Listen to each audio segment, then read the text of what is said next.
en este mismo lugar, en esta misma ocasión, hace unos años, yo decía que en el peronismo el general Perón era la razón y Evita era el corazón. A mí me gustó la frase, ustedes la aplaudieron, después me quedé pensando si tenía algo de cierto eso, si se correspondía con la realidad.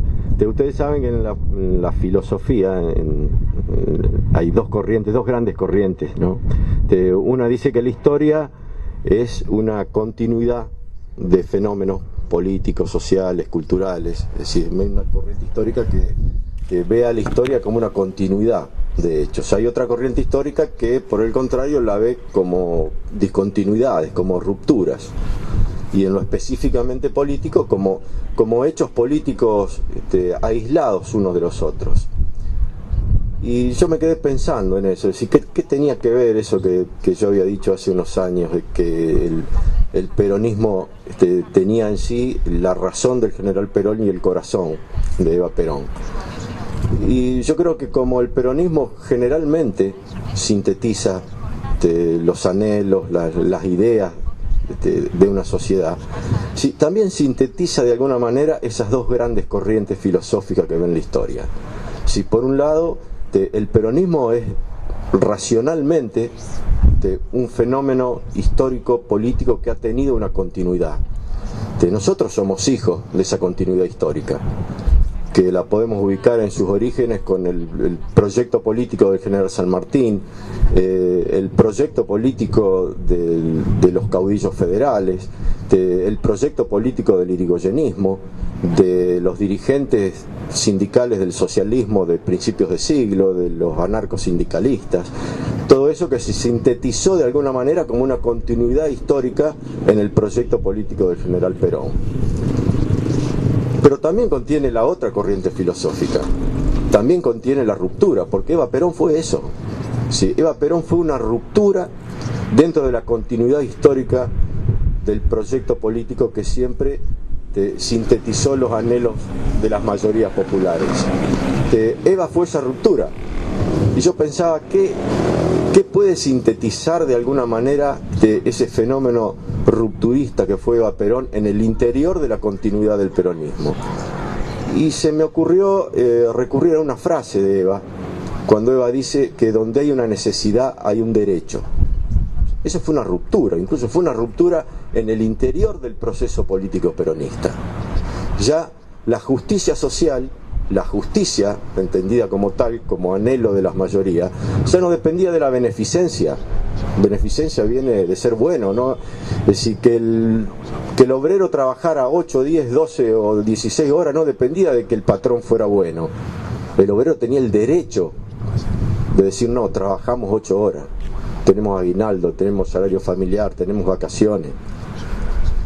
Eva instauró con esa frase una ruptura en el interior del peronismo. Una necesidad es un derecho, y dar respuesta a ese derecho no depende de la bondad de las clases más poderosas hacia las clases más humildes. Depende de que el Estado peronista le dé una respuesta a ese derecho desde el propio seno del Estado. También somos hijos los peronistas de esa ruptura. Seguimos siendo hijos de esa ruptura. Entonces, en ese marco yo pensaba en el aniversario de Eva Perón, no concentrarnos en qué fue Eva Perón como figura histórica, sino qué nos diría hoy Eva Perón en ese marco, en esa síntesis histórica que constituye el peronismo, conteniendo tanto la continuidad histórica como el rupturismo dentro de sí. Y yo creo que Eva Perón nos diría, defiendan lo que consiguieron, pero también sigan luchando por la ruptura. Como fue una ruptura en este proceso político que se inició hace 12 años, conducido por Néstor Kirchner y por Cristina Kirchner, fue una ruptura decir, las jubilaciones tienen que volver a estar en manos del Estado. Fue una ruptura decir, los ferrocarriles tienen que volver a estar en manos del Estado. Fue una ruptura decir, tiene que existir una asignación universal por cada hijo de trabajador, aunque esté en negro, aunque esté desocupado. Fue una ruptura decir, al capital financiero internacional usurario no se le paga lo que quiere. Eso fue una ruptura.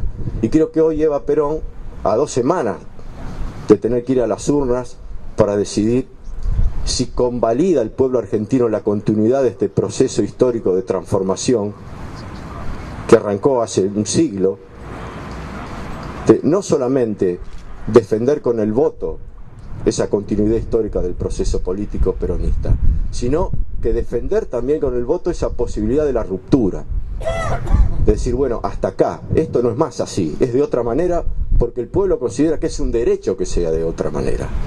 Y yo creo que Eva Perón hoy nos diría justamente eso. Bueno, nada más. Y quiero invitar al orador central de este acto, que es el doctor Víctor Novillo, a que nos dirija unas palabras.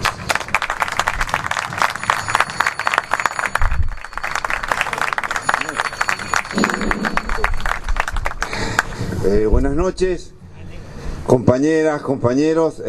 Siempre de toda la liturgia del peronismo, sin duda que rememorar un nuevo aniversario de la muerte de nuestra compañera Evita es uno de los más importantes. Yo coincido en esa recta histórica y en esa ruptura que dice el compañero Hugo Basso, pero acá veo que hay algunos chicos jóvenes y eso me obliga a hacer una apretada síntesis de lo histórico. Evita Duarte de Perón nació un 7 de mayo de 1919 en Los Toldos, también se decía en los Campos de la Unión, en provincia de Buenos Aires, y su padre Juan Duarte era un dirigente de lo que era el Partido Conservador en ese momento, ¿no es cierto?, que habían quitado campo a los mapuches, que eso venía de la conquista del desierto de Roca, donde en realidad se diezmó a las tribus originarias, y esos campos se fueron repartiendo, generándose lo que hoy conocemos como la oligarquía agroganadera, que son esos nombres supuestamente célebres que no los consiguieron con el sudor de la frente, sino porque se los fueron quitando, en este caso, los mapuches. Su madre era Juana de Ibarguren, y a los 6 años que queda huérfana de padre, Evita, y gracias a la que intermedió un primo político de su papá, pudo acompañar hasta el cementerio el cadáver de su padre. Y fueron pequeñas cosas que fueron jalonando el espíritu combativo de Evita Duarte de Perón. Posteriormente de Los Toldos, con su mamá y sus hermanos, se trasladan a Junín, y en Junín pequeños hechos que jalonaron testimonio de su maestra, que decía que no era buena en matemática, pero sí que declamaba muy bien. La beta histriónica de Evita iba apareciendo. En 1933, cuando cursaba la primaria, que era el fallecimiento de don Hipólito Yrigoyen, el gran presidente del radicalismo de los argentinos, ella fue a la escuela con un crespón negro, o sea, mostraba ya su temperamento. Posteriormente, con 15 años, se traslada a la gran ciudad, a Buenos Aires, donde comienza su carrera en los radios teatros de la época, en el teatro y en películas, como La cabalgata del circo, La pródiga, y comenzó a ascender en su carrera artística sin olvidarse de lo gremial. En 1944, con otros compañeros artistas como ellos, funda la primera asociación del Radio Teatro Argentina, donde es presidenta ella de esa asociación en 1945. Conoce a Perón en ocasión de un acontecimiento en el Luna Park, donde se estaba agradeciendo a los artistas que habían contribuido en la campaña para los damnificados del terremoto San Juan.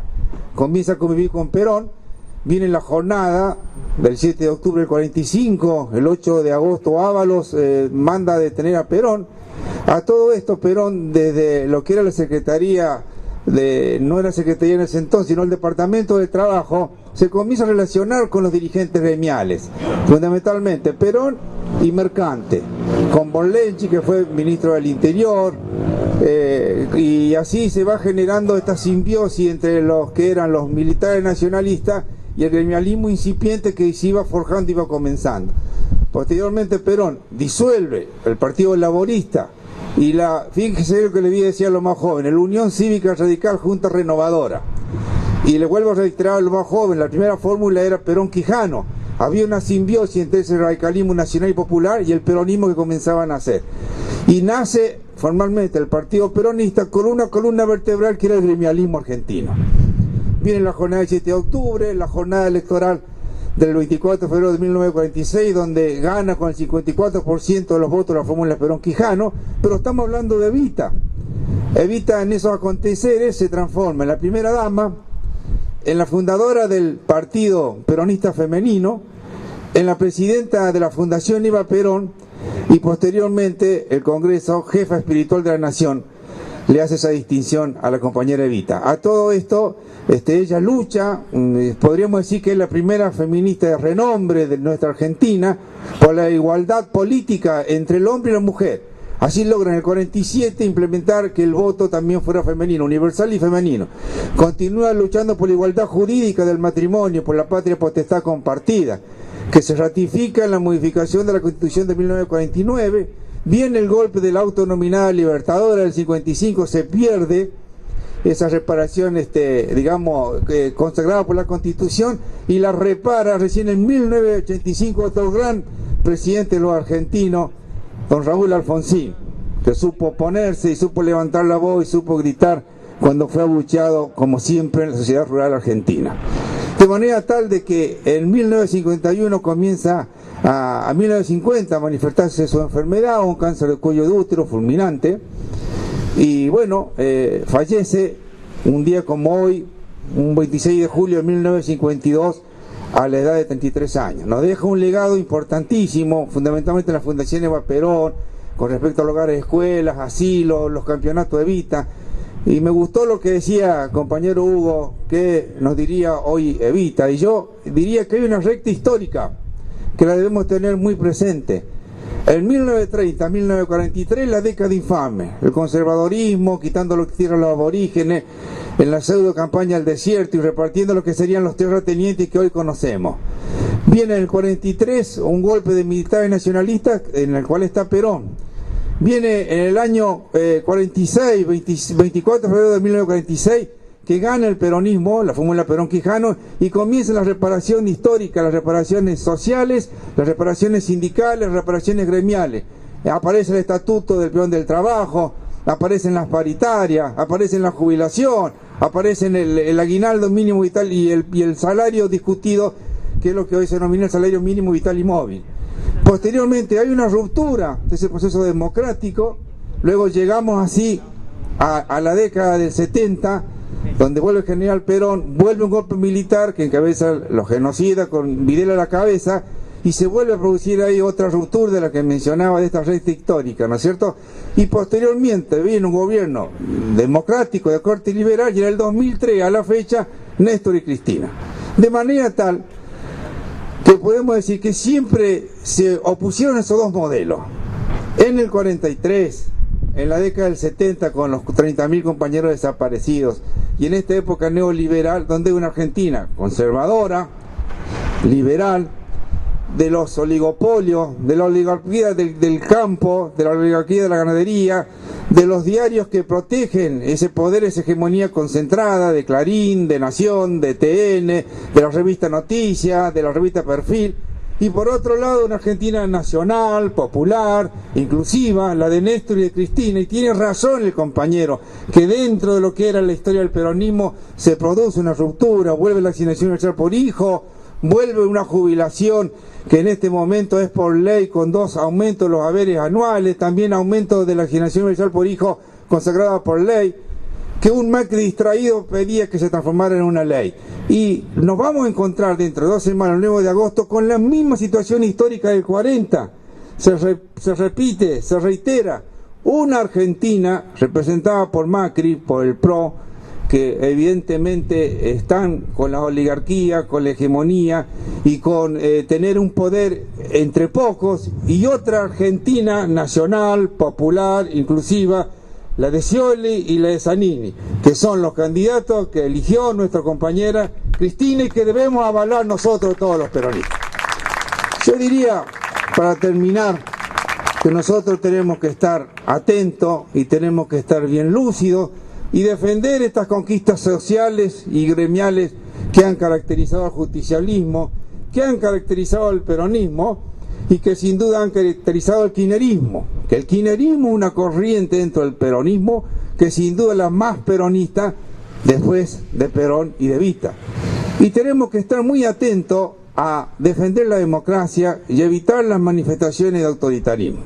Y si ustedes me permiten, quiero hacer un pequeño comentario acerca del compañero intendente Gustavo Deza, por si algún distraído no lo conoce o piensa que el compañero no tiene la suficiente personalidad para avalar con su firma y la potestad y la autoridad que le confiere la democracia hasta el 10 de diciembre lo que él cree justo y necesario. Y esos intentos de desconocer puntualmente y específicamente este aumento del 1 o 2% de las asignaciones por antigüedad, que es una reparación histórica y que está avalado por el Ministerio del Trabajo, tiene que ser respetado tal cual lo confiere y tal cual lo dice el compañero intendente. Se acabó la época del autoritarismo, no tenemos que confundirnos y tenemos que ser respetuosos a la democracia. Por eso digo que nosotros, los dirigentes y los que no lo somos, y los compañeros y las compañeras que avalamos este proyecto que permitió dignificar al trabajador y dignificar al trabajador en todos sus estamentos, los profesionales y no profesionales, debemos seguir defendiendo esta democracia, tenemos que seguir defendiendo y militando para que este 9 de agosto podamos consagrar la fórmula de Scioli y compañero Sanín, que son los que están avalando este proyecto de esta patria nacional, popular e inclusiva y para todos. Gracias, compañeros y compañeras.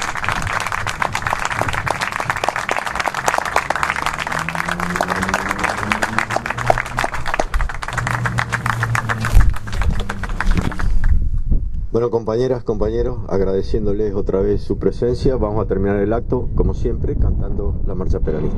Buenas noches.